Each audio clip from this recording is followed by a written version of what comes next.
4 ಜನ ಅಭ್ಯರ್ಥಿಯಾಗಿದ್ದರು. SDP ಇಂದಲೂ candidate ಆಗಿದ್ದರು, ಜನತಾದೆಲ್ಲ ಅಮಾನುಲ್ಲಾ ಖಾನ್ ಕೊಟ್ಟಿದ್ದರು, ಬೇರೆ ಇಂಡಿಪೆಂಡೆಂಟ್ ಇದ್ದರು. ಎಷ್ಟು ಓಟ್ ತೊಗೊಂಡ್ರು? ಎಲ್ಲ ಸೇರಿ 3,000 ಓಟ್ ತೊಗೊಂಡ್ರು. ಎಲ್ಲ ಸೇರಿ 3,000 ತೊಗೊಂಡ್ರು. ಅವ್ರಿಗೂ ತಗ್ಸಕ್ಕೆ ನಾವು ಪ್ರಯತ್ನ ಮಾಡ್ತೀವಿ ನಾವು. ಇನ್ನು ಟೈಮ್ ಇದೆಯಲ್ಲ, ಇನ್ನು 5ನೇ ತಾರೀಕು ಅಂದರೆ ಇನ್ನೂ 4ನೇ ತಾರೀಕು 1 ಗಂಟೆ ಏನೇನೋ ಆಗ್ಬಿಡ್ತದೆ. 1 ಗಂಟೆದಲ್ಲಿ ಏನೇನೋ ಆಗ್ಬಿಡ್ತದೆ. ಇದು ಕಾಂಗ್ರೆಸ್ ಭದ್ರಕೋಟೆ ಇದು. ದಾವಣಗೆರೆ ಸೌತ್ ಕ್ಷೇತ್ರ ಇದೆಯಲ್ಲ, ಕಾಂಗ್ರೆಸ್ ಭದ್ರಕೋಟೆ ಇದು.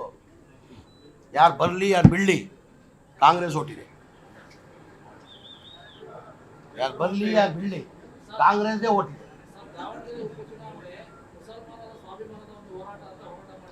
ಇಲ್ಲ, ಅವ್ರು ಕೇಳಿದ್ರು. ಈಗ ನೋಡ್ರಿ, ಈಗ ಟಿಕೆಟ್ ಕೇಳಿದ್ರು ಕೊಟ್ಟಿರೋಂಥ ಅಸಮಾಧಾನ ಇದೆ. ಸರಿಪಡ್ತೀವಿ, ಇನ್ನೂ 4 ದಿನ ಇದೆ, ಸರಿಪಡ್ತೀವಿ. ಈಗ ಅವತ್ತಿಂದ ಪದ್ಧತಿ ನಾನಾಗಿ ಹೇಳಿದ್ದೀನಿ. ನಾನಾಗಿ ಮನೆ ಮುಖ್ಯಮಂತ್ರಿಗೆ ಹೇಳಿದ್ದೀನಿ, ಮುಖಂಡರುಗಳಿಗೆ ಹೇಳಿದ್ದೀನಿ. ನಾನು ಹೌದ್ರಿ ನಮ್ಮವ್ರು ಕೇಳ್ತಾರೆ ನಿಜ. ಈಗ ಅವತ್ತಿಂದ ಪದ್ಧತಿ ಬಂದಿದೆ, ಅವ್ರ ಕುಟುಂಬಕ್ಕೆ ಕೊಡಬೇಕಂತ ಪದ್ಧತಿ ಬಂದಿದೆ. ಈಗ ಬಾಗಲಕೋಟೆಯಲ್ಲಿ ಅವ್ರ ಕುಟುಂಬ ಮೇಟಿಯವ್ರ ಮಗನ ಕೊಡ್ತಾ ಇದ್ದೀವಿ, ಇಲ್ಲ ಕುಟುಂಬಕ್ಕೆ ಕೊಡಬೇಕಂತ ಪದ್ಧತಿ ಇದೆ. ಜನರಲ್ ನಾವು ಮಲ್ಲಿಕಾರ್ಜುನ, ಸುರ್ಜೇವಾಲಾ, CM, DCM ಎಲ್ಲ ಕೂತ್ ಮಾತಾಡಿದ್ದೀವಿ. ಕನ್ಸಿಡರ್ ಮಾಡಿ ನೋಡ್ತೀವಿ. ಈಗ ನಾನು ಏನಂದ್ರೆ ನೋಡ್ತೀನಿ ಅಂತ ಹೇಳಿದ್ದಾರೆ, ಹೈಕಮಾಂಡ್ ನೋಡ್ತೀನಿ ಅಂತ ಹೇಳಿದ್ದಾರೆ. ನಾವು ಕೇಳಿದ್ವಿ, ಅಟ್ಲೀಸ್ಟ್ 25 ಕೊಡಿ, 28 ನಮ್ಗೆ ಕೊಡಿ ಅಂತ. ಆಯಿತು ಅಂತ ಹೈಕಮಾಂಡ್ ನೋಡುವ ಅಂತ ಹೇಳಿದ್ದಾರೆ. ನಾನು ಹೇಳ್ದೆ ಅಲ್ವಾ, ಇನ್ಕ್ಲೂಡಿಂಗ್ ನನ್ನ ಚಾಮರಾಜಪೇಟೆ, ನಾನು 5 ಬಾರಿ MLA ಆಗಿದ್ದೀನಿ, ಮಂತ್ರಿ ಆಗಿದ್ದೀನಿ. ಕಾಂಗ್ರೆಸ್ ಕೊಡ್ತಾರಂತ ಇಲ್ಲ, ಯಾರು ಬೇಕಾದ್ರೂ ಕೊಡ್ಬೋದು. They can give for anybody, including Chamarajpet. I am telling, high command has to take the call. Nobody can.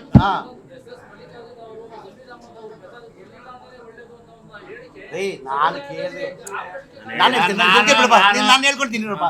ರೀ ನಾನು ಅವ್ರ ಆತ್ಮೀಯ ಸ್ನೇಹಿತರು. ಅದಕ್ಕಿಂತ ಮುಂಚೆ ಅವ್ರು ಕೇಳಿದ್ರು ದಾವಣಗೆರೆ ಅವ್ರು ಯಾರು, ಅವನೇನಿಗೆ ಬಂದ ಅಂತ. ಏನು ಹೇಳಿದೆ ನಾನು ಅವತ್ತು? ಏನಿಗೆ ಅಂದರೆ ನನ್ನ ಆತ್ಮೀಯ ಸ್ನೇಹಿತರೆ ಏನೋ ಸಿಟ್ಟಲ್ಲಿ ಹೇಳಿದ್ದಾರೆ. ಅವತ್ತು ದಾವಣಗೆರೆ ನಾನು ಬಂದಿದ್ದೆ. ನಾನು ಯಾರಿಗೂ ಅಷ್ಟೇ ಸಹಜ. ನಾನು ಚಾಮರಾಜಪೇಟೆ ಬಂದು ಹೇಳಿದ್ರೆ ನಾನು ಹೇಳ್ತೀನಿ. ನಾನು ಮಲ್ಲಿಜನ್ ಬಿಡ್ತೀನ. ಈಗ ನನ್ನ ಕ್ಷೇತ್ರದ ಬಂದು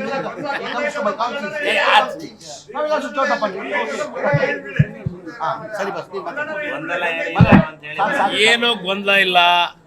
ನಾನು ಈಗ ಅಭಿಷೇಕ್ ದತ್ತಾ ಅವರು ನಮ್ಮ ಹೈಕಮಾಂಡ್ ಇದ್ದಂಗೆ, ನಮ್ಮ ಅಭಿಷೇಕ್ ದತ್ತಾ ಅವರು ಹೈಕಮಾಂಡ್ ಇದ್ದವರಿಗೆ ಈಗ ನನಗೆ ಟಾಸ್ಕ್ ಕೊಟ್ಟಿದ್ದಾರೆ.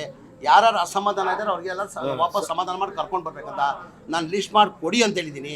ಇವತ್ತು ತಾವು ಹೇಳಿದ್ರಿ ಜಬ್ಬಾರ್ ಸಾಹೇಬ್ರಿಗೆ ಮಾತಾಡ್ತೀನಿ. ನಾನು ಎಲ್ಲ ನಮ್ಮ ಪಾರ್ಟಿ ಕಾಂಗ್ರೆಸ್ ಅವ್ರಿ, ನಮ್ಮ ಒಂಥರ ಕುಟುಂಬ ಇದ್ದಂಗೆ. We are all family, Congress family.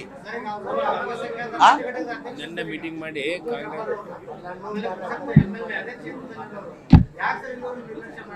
ಆಯ್ತು ರೀ, ಇನ್ನೂ 4 ದಿನ ಟೈಮ್ ಇದೆ. ಎಲ್ಲರೂ ಯಾರು ಅಸಮಾಧಾನ ಆಗಿದ್ದಾರೆ ಅವ್ರು ನಮ್ಮ ಫ್ಯಾಮಿಲಿ ರೀ. ಕಾಂಗ್ರೆಸ್ ಪಕ್ಷದ ಕಾರ್ಯಕರ್ತರು, ಕಾಂಗ್ರೆಸ್ ಪಕ್ಷ ಫ್ಯಾಮಿಲಿ. ನಮ್ಮ ಫ್ಯಾಮಿಲಿ ಇಂಟರ್ನಲ್ ಪ್ರಾಬ್ಲಮ್ ನಾವು ಸಾಲ್ವ್ ಮಾಡ್ಕೊಂತೀವಿ.